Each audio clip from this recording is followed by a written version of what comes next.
नालागढ़ के कंगनवाल में चिकनी नदी की तबाही। जी हां, दरअसल आपको बता दें कि नालागढ़ उपमंडल की निचली ढांग पंचायत के कंगनवाल गांव के पास चिकनी नदी में भारी बारिश के कारण आए तेज बहाव ने भारी तबाही मचाई। लगातार बारिश से नदी का रुख गांव की ओर मुड़ गया, जिससे एक मकान पूरी तरह से बह गया।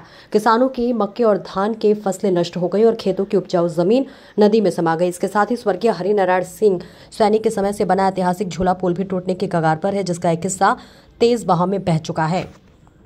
वहीं आपको बता दें कि कंगनवाल गांव के निवासी गुरदीप सिंह ने बताया कि हमने पहले ही पूर्व विधायक और स्थानीय विधायक को स्थिति दिखाई थी, लेकिन कोई कार्रवाई नहीं हुई। नदी के तेज बहाव ने एक मकान, खेत और फसलें बर्बाद कर दी है। सिंचाई योजना को भी नुकसान हुआ है और झूला पुल का हिस्सा बह गया है। अगर ये पुल पूरी तरह टूट गया तो गांव का एकमात्र रास्ता बंद हो जाएगा और हमें 5 किलोमीटर का चक्कर लगाना पड़ेगा। उन्होंने बताया कि इस तबाही से करोड़ों रुपए का नुकसान हुआ है। प्रशासन की अनदेखी ने स्थिति को और गंभीर बना दिया है। गांव के युवक सनी सैनी ने कहा, हर बारिश में हमें नुकसान का डर सताता है। इस बार नदी का पानी इतना तेज था कि एक मकान और खेत बह गया। झूला पुल जो हमारा एकमात्र रास्ता अब टूटने की कगार पर है। इसके साथ ही सनी ने प्रशासन से तत्काल पुल की मरम्मत और नदी के चैनलाइजेशन की मांग की है। बीबीएन वेलफेयर सोसाइटी की सचिवा वोनी नेगी ने मौके का जायजा लेने के बाद कहा कि चिकनी नदी का तेज बहाव गांव की ओर मुड़ गया है, जिससे मकान, खेत और सिंचाई योजना को भारी नुकसान हुआ है। झूला पुल का एक हिस्सा पूरी तरह बह चुका है। उन्होंने बताया कि इस तबाही से करोड़ों रुपए का नुकसान हुआ है। ये घटना हिमाचल प्रदेश में भारी बारिश और अवैध खनन के कारण बढ़ते खतरों को उजागर करती है। ग्रामीण अब यह उम्मीद कर रहे हैं कि सरकार और प्रशासन नदी के चैनलाइजेशन, पुल की मरम्मत और अवैध खनन पर रोक के लिए ठोस कदम उठाएंगे, ताकि भविष्य में ऐसी तबाही से बचा जा सके।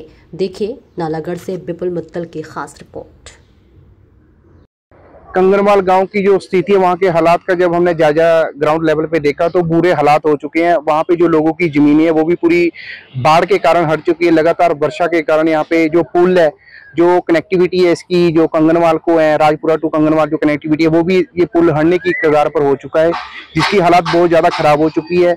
इसके लिए हमने प्रशासन अधिकारी को भी ऑलरेडी अवगत कराया, पर उन्होंने अभी तक कोई भी इस पे संज्ञान नहीं लिया। पर ये पुल टूटने की कगार पर ही है ये पुल। और क्या नुकसान हुआ है लोगों की जमीनों को? लोगों के यहाँ पे 2-3 लोगों के घर भी टूट गए हैं। उन्होंने घर बने हुए थे, उनके काफी नुकसान हुआ है। जमीन भी उनकी, यहाँ पे धान की फसलें जो लगाई गई थी, काफी किसानों को भी यहाँ पे उनकी फसलें तबाह हो गई है पानी के कारण। क्या डिमांड है आपकी सरकार? हम तो सरकार से ही उम्मीद करते हैं कि वो इस पे जल्द से जल्द संज्ञान ले। और जो कंगनवाल वाला पुल है, इसके ऊपर उनको देखना चाहिए, क्योंकि ये पुल अगर टूट जाता है तो काफी गांव वालों को दिक्कत का सामना करना पड़ सकता है। कितने गाँव को? यहाँ पे बहुत सारे गाँव हैं, काफी गाँव हैं जो इसके साथ कनेक्टिविटी में है। तो अगर ये पुल टूट जाता है तो सभी गांव वालों को परेशानियों का सामना करना पड़ सकता है। मेरा नाम गुरदीप सिंह है जी, विलेज कंगनवाल, पीओपी प्लासीगला। हमने 2 साल से सरकार को भी बताया था, बाबा जी को भी दिखा दिया, बाकी एमएलए केएल ठाकुर को भी दिखा दिया था। ये थोड़ा कुछ माइनिंग की वजह से भी हो रहा, कुछ नदी में जो बहाव इधर उधर साइड में हो गया, उसकी वजह से जो गांव वालों की जमीन है उसको कटाव लग गया। मोटर का जो वहाँ पे सिंचाई स्कीम है उसका भी नुकसान हो गया, और जो अपना झूला पुल है उसकी भी दोनों साइड कर गई है। तो हमारे गांव को जो रास्ता जाता था नदी के पार से, वो भी पूरा खत्म हो गया। इसलिए सरकार से निवेदन है भी उसको जल्द से जल्द कुछ ना कुछ किया जाए, ताकि जो कटाव रोका जाए।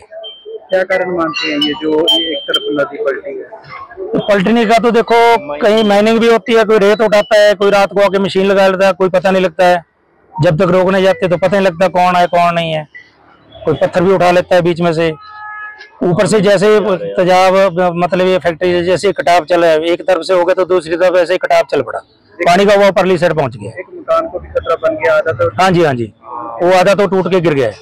उसका भी कम से कम 4 फुट का एरिया जो है वो पानी में बह गया। और जो पानी की स्कीम है वो तो काफी खतरे में है। हाँ जी, पानी की स्कीम है साथ में? हाँ जी, पानी की स्कीम है, वो तो सिंचाई की। हमारा वहाँ तो बोर तो है नहीं, कोई बोरिंग बोल नहीं है, उसी नदी का पानी उठा के सिंचाई करते हैं, और वो खत्म ही है मेरे हिसाब से। तो अगर एक आधी ऐसा नदी का बहाव आ गया तो पानी की पूरी स्कीम खत्म हो जाए। कितना का नुकसान मानते हैं? लाखों में? लाखों में तो नहीं, पर करोड़ों में पहुंचेगा ये तो। तकरीबन जगह डंगे लगेंगे, पुल का भी, झूले पुल का भी है। सरकार से ये नहीं कहता है वही नदी में से जो भी है, चलो माइनिंग वालों को पत्थर क्यों उठाने दे, उनके ठोकरें लगाए जाए, डंगे लगाए जाए, उसी का वहां पे काम लिया जाए। उसमें जी हमारे जो गांव का पुल है वो सारा जी गिरने वाला है, दोनों साइड से खर गई है। और हमारी पीने वाली अपनी स्कीमें हैं, वो भी सिंचाई वाली स्कीम है, उसको भी नीचे से डंगा खर गया जी, वो गिरने वाली है। वो भी एक कोई हमारे गांव में मोटर भी है, वो भी मकान है किसी का, वो भी गिरने वाला है जी। और हमारे गांव को कोई रास्ता नहीं है आने जाने का जी, 3-4 किलोमीटर से 3-4 गांवों से घूम के आना पड़ता है। ये वो पुल है हमारा बना हुआ, हरिनारायण जी के टाइम का बना हुआ है जी, उन्होंने विकास करवाया था, उसके बाद कोई विकास का कोई नाम नहीं है जी।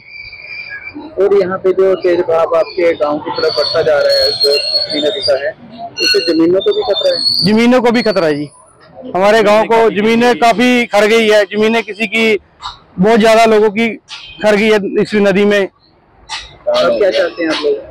अब जी सरकार से ही मांग रखना चाहते हैं भी हमारे यहाँ पे डंगे लगाए जाए नदी में, ठीक है जी। हमारे गांव का पुल का कुछ संविधान करा जाए, पुल में कोई आने जाने के लिए, कोई रात को अगर बीमार हो जाए, कोई आने जाने के लिए कोई रास्ता नहीं है।